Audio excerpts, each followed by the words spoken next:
is Carl Paul. Make some noise.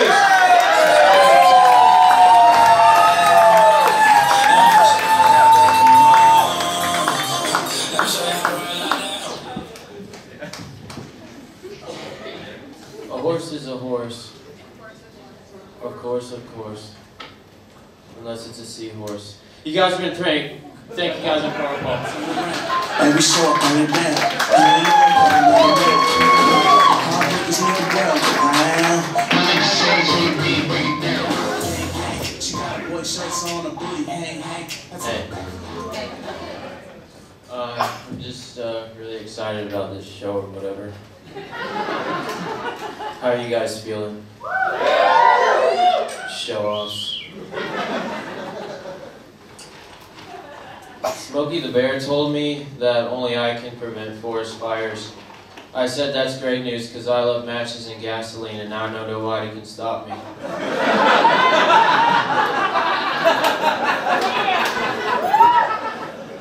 If I had a baby goose, I'd name him Ryan. Ryan Gosling. If I had $1 for every time I didn't make enough money to save any money, I'd have a lot of money saved up right now. Before I got sober, every game became a drinking game. You might say depression had monopolized me. The alcohol always passed go and I always ended up in jail. It's a joke. I recently discovered I can read minds, which is a useless power because I'm dyslexic. It just makes me more socially awkward. I'm sorry I seem so focused tonight. I took an Adderall. I feel like I need to take a Subtractorol to just help me get more distracted. I don't know what that guy's doing up there. He's just like saying one thing and then another thing. I don't even know if he's telling jokes. He's just not leading into anything. I don't think he's very funny.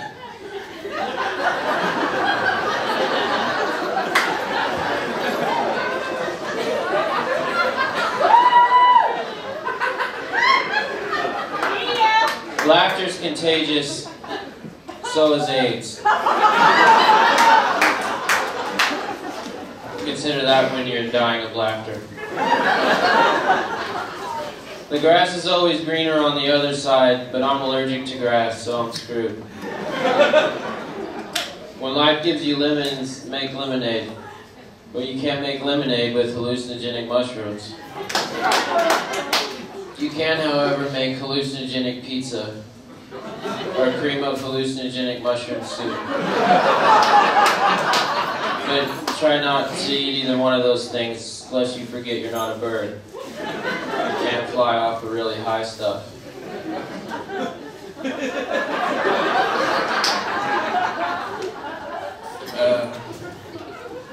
You know, whatever. How's everybody's Thanksgiving? Show-offs. I think gay dudes should tell their boyfriends, I love you, man, no hetero.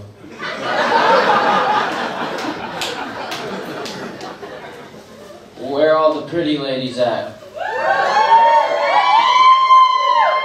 That was a rhetorical question. Hey, pretty ladies, you want to know how to know if your man really loves you for you? No. Get plastic surgery to look uglier. It'll become clear soon.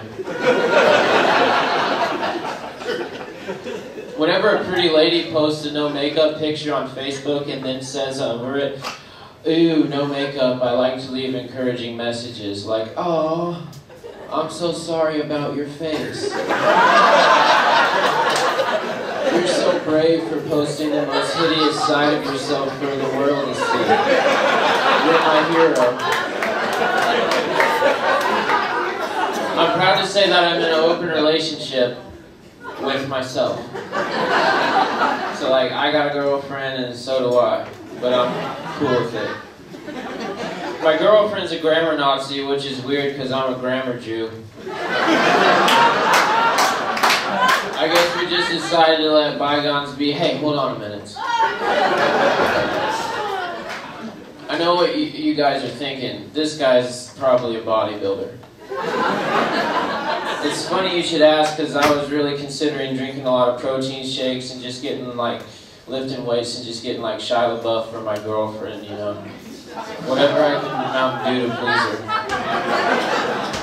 But then I remembered my girlfriend's a hipster and she probably thinks a great body's too mainstream.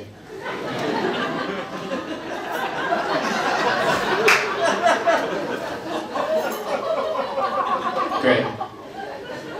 Am I doing okay?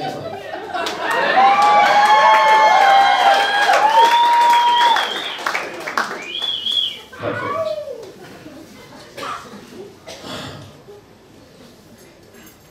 My daughter looks everything like me and nothing like my ex-wife. I can't wait to tell that hoe she's not the mother.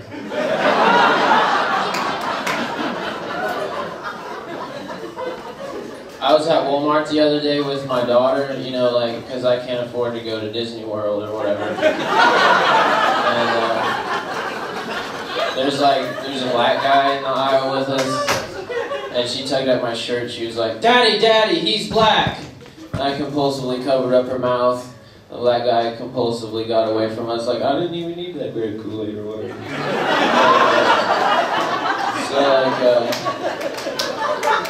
She ripped my hand away from her mouth, and she had so many more things to ask and say. She was like, "How come he's black?" And I was like, one or more of his parents were black. And it's like, I want to be black. She was like, "I want to be black too." And I was like, "Yeah, I wish your mom was somebody else too."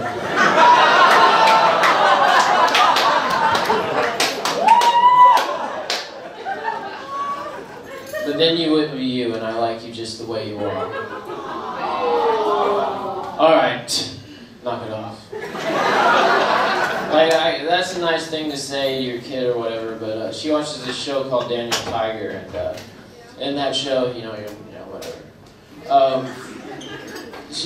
And in that show, there's a song that's like, I like you, just the way you are. So she started singing it because that's exactly what I said. Like, I grew up listening to like Black Flag and the Germs or whatever, so I tried to pass that down to her, and she's really into that kind of music, and so she started going, I like you, just the way you are. Walmart, because she was like trying to be hardcore. And like, I was trying to get her to quiet down, and I feel bad about like trying to get her to quiet down, because like that's a nice thing to scream at people. But it's just like, people are getting uncomfortable, like, okay, I get it, you like me just the way I am. I'll never change. But finally she started quieting down, and then we got to the self-checkout aisle, and it's basically like that black pole right there, and then that other one, that's like how far away they are, and I was like at that one, and then at this one there was somebody else. I didn't notice it was the same black guy from before, but my daughter noticed, and she turned and looked at him, and what do you think she did? I like you, just the way you are! And then he turned and looked at me like, you're a horrible dad. And I was like, well, I guess I can take responsibility for that, because like she needs to know she's not supposed to scream at people or whatever. But then he gave my daughter the same look, and that made me really angry. I was like, Papa Bear or whatever. So we both decided to turn and look at him and go, we like you, just the way you are. There's nothing you can do about it. And then like, the Walmart representatives gathered round to shush us, and I was like,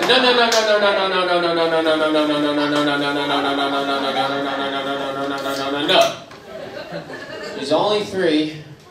She's just discovering sentences, and she's just trying to scream positivity into somebody's life. And he's giving her a hard time for it. I don't think so. We like everyone in this store. We like you just the way you are. And then we got kicked out of Walmart. It was a great bonding experience. You know, like, people get really upset about stuff, like, and it's just like, I think if they stopped to think about what was actually going on, then they would understand it's not really a big deal. Like, I think, like, maybe Huntsville should open up a brothel. I don't think there's one here. But, like, instead of, like, you paying to have sex or whatever, you could just pay to have a cuddle buddy for a few hours. I Maybe that's what people need, you know what I mean? You might be saying, but Carl, cuddling's for titty babies. But it's like, no it's not. Like, that saved my life one time. Like, I was just standing over the river bridge near my house, just looking down, was trying to like, figure out the best way to 1098 myself. And then like, this guy came walking up, he was like an angel. He was not wearing a shirt, he was a big fat guy, cut off jean shorts, pink flip-flops, holding a plastic bag. And he was just like, hey buddy, you look like you could use some cuddling. And I was like, yes sir, technically yeah I could. And we just commenced to cuddling right then and there. And it was just like tears of joy and a little bit of laughing, you know, like you know the kind of laughing and tears of joy when you're like cuddling and tickling each other and stuff. It's just like, when does tickling become fondling? Oh, let's pull back a little bit. Well, the point is that when my head was pressed up against his bosom, I just realized, why would I want to leave this world? People cuddle in this world, you know? Plus, if I jump off this bridge, I'm probably not going to die. And it's not that high, and there's water everywhere down there. The point is, I'm a cuddler now, and coincidentally, I nailed that job interview.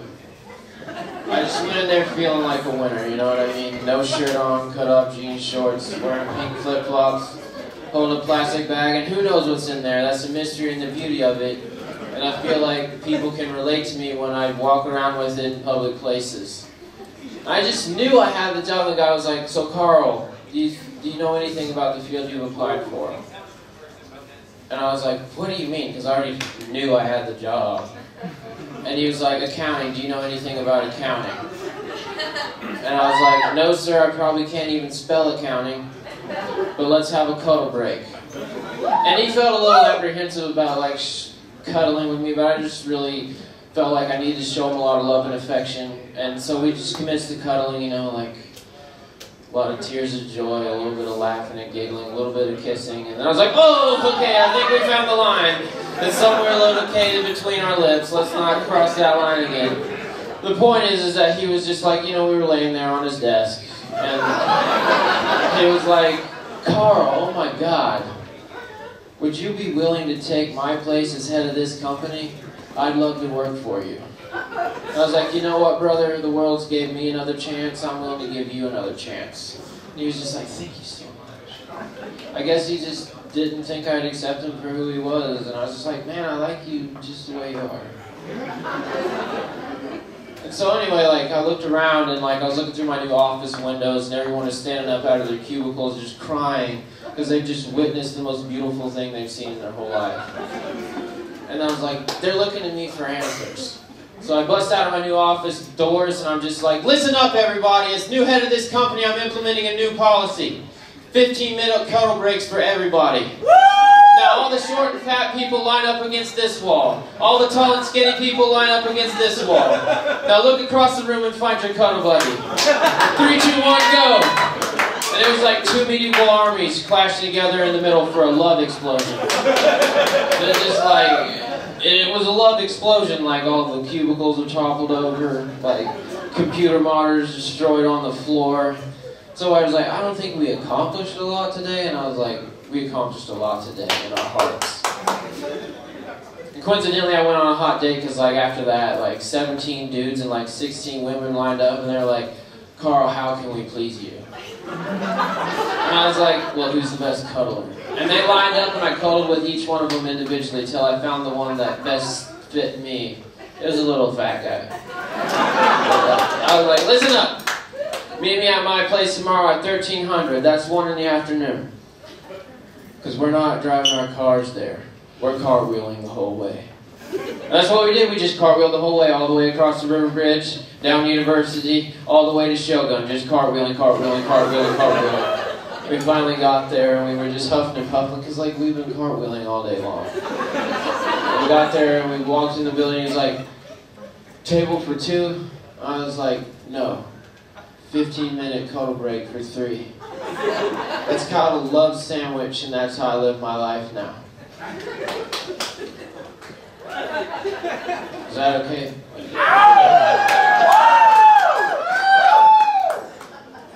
I love you guys. I can't even see most of you. I love you. Thank you so much for coming out. I hope you enjoy the rest of the show. My name is Carl Paul.